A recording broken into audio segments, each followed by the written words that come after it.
Jadi ini kasus pasien dengan kasus keganasan pada daerah tulang ekor kita bilang. Jadi ada benjolan yang ukurannya cukup besar, 12,5 cm, itu menghancurkan juga tulang ekor sampai mempengaruhi persarafan di kedua kaki.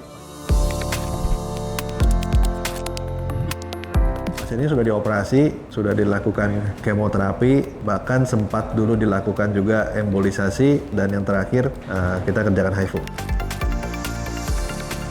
Nah, jadi ini kasus ini kan pasien dengan keadaan tumor yang sebenarnya tumor solid. Pasien sudah dilakukan kemoterapi, tetapi sepertinya tumor resisten terhadap kemoterapi. Nah, pasien dikerjakan embolisasi terakhir dengan etanol, memberikan respon yang baik, kemudian ditambah HIFU. Diharapkan pilihannya saat ini, karena HIFU ini kan tanpa sayatan, semuanya tanpa operasi, jadi hanya ablasi menggunakan gelombang ultrasound, jadi pasien juga merasa nyaman, cukup nyaman.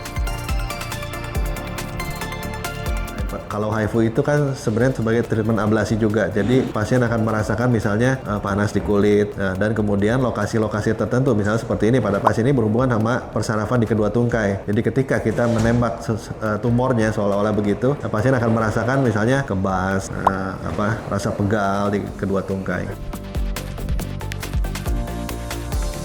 Ya, jadi sebelum tindakan kan kita pakai kontras, namanya kontras ultrasound enhance. Sebelum tindakan dan sesudah tindakan itu kita kerjakan lagi kontras ultrasound. Karena ukuran tumor yang besar, jadi pertama kita follow up after treatment. Jadi misalnya 1 bulan dilakukan MRI, sesudah itu sisa dari tumor yang tersisa itu bisa dikerjakan HIFU kembali, sekitar 2-3 bulan. Kita memberikan obat buat supaya bengkaknya tidak terlalu berat akibat ablasi. Jadi pasien membutuhkan waktu mungkin kurang lebih 2 hari di rumah sakit. Selanjutnya mungkin obat bisa diberikan secara rawat jalan.